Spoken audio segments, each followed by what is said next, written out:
अमिताभ जी, ऐसे टाइम पे जब कोरोना की जंग को लेकर दुनिया भारत को देख रही है और ये आंकड़े जो हमने दर्शकों को दिखाए, ये आंकड़े बता रहे हैं कि दुनिया में कोई भी देश भारत से ऊपर नहीं है। राहुल गांधी का बयान क्या कहता है? सियासी है या फिर कुछ दम है? देखिए, मुझे तो हैरानी इस बात पर है कि ये बयान उस पार्टी के सबसे महत्वपूर्ण चेहरे का बयान है जिस पार्टी ने लगभग आधी शताब्दी तक हिंदुस्तान पर हुकूमत की है, जिस परिवार ने, जिस पार्टी ने। राहुल गांधी जी के तो रक्त में ये सब समझ होनी चाहिए थी। उनके परिवार से ज्यादा देश किसने चलाया और कौन जान सकता है? उन्होंने एक बात कही कि नरेंद्र मोदी ने कहा था कि 21 दिन में कोरोना को हरा देंगे। राहुल जी एक सामान्य बात मुझे लगता है विस्मृत कर गए। परिवार कोई संकट में आता है तो परिवार का मुखिया क्या ये घोषणा करता है संकट आते कि आप सब लोग मरने के लिए तैयार हो जाओ, अब मृत्यु का समय है, इस संकट से कोई नहीं बचेगा, अपने अपना पिंडदान कर लो, गरुड़ पुराण की व्यवस्था करो? कोई बोलता है? नहीं ना। अस्पताल में भी व्यक्ति यही कहता है चिंता नहीं करो, सब ठीक होगा, फिर बाहर, फिर अस्पताल से छुट्टी होगी और फिर आप अच्छे से चलेंगे। यही कहते हैं ना लोक जीवन में। तो राष्ट्र जीवन में इसके विरुद्ध बात कोई कैसे कहेगा? कि किसी देश का प्रधानमंत्री ऐसा हो सकता है जो अपने देश से कहे कि इससे कभी नहीं मुक्त होगे और सब लोग मरोगे? तो उसको प्रधानमंत्री होने का अधिकार नहीं, राष्ट्रपति होने का अधिकार नहीं? राहुल जी ने कहा हिंदुस्तान का लॉकडाउन फेल हो गया। मतलब अगर मैं इसको सरलीकृत कर दूं तो हिंदुस्तान फेल हो गया इस लड़ाई में, क्योंकि इसकी दवा तो है नहीं, लॉकडाउन ही दवा है। आंकड़े इसके विरुद्ध खड़े हैं, राहुल जी की इस अवधारणा के विरुद्ध आंकड़े खड़े हैं। आप नरेंद्र मोदी से सहमत हो सकते हैं, भाजपा से सहमत हो सकते हैं, देश से असहमति का अधिकार नहीं किसी को, देश के मनोबल को तोड़ने का अधिकार किसी को नहीं। अपनी अपनी दुकान अपने अपने पास रखो भाई,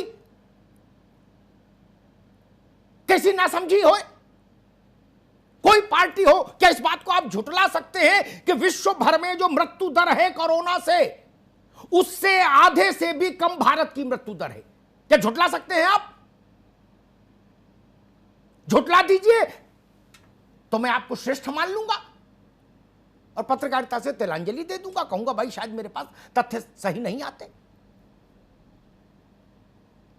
दुनिया के जिन मुल्कों में बड़ी संख्या में संक्रमित हुए हैं नागरिक, उन सारे मुल्कों में, मैं फिर जोर से कह रहा हूं, सारे मुल्कों में सबसे ज्यादा रिकवरी रेट भारत का है कि नहीं है? अगर है, प्रति 10 लाख संक्रमित आबादी का जो रेशियो है वो दुनिया में है 70 लगभग, यानी प्रति 10 लाख में दुनिया में 70 आदमी संक्रमित है और भारत में है वो लगभग 10 पॉइंट समथिंग। क्या यह अंतर नहीं दिखता? क्या इसके लिए चश्मा लगाने की जरूरत पड़ेगी? दुनिया भर में 10 लाख में 70 लोग पॉजिटिव हो रहे हैं, हमारे यहां वो है।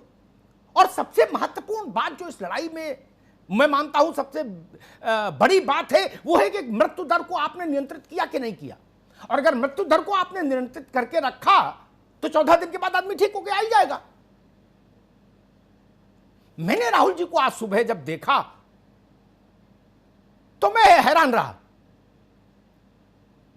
मुझे लगा ये कैसा दृश्य भाई, इतनी बड़ी पार्टी, इतना बड़ा परिवार जिसको सारी चीजों की समझ, सारे तथ्यों की समझ, वो इसी वाणी बोलेगा।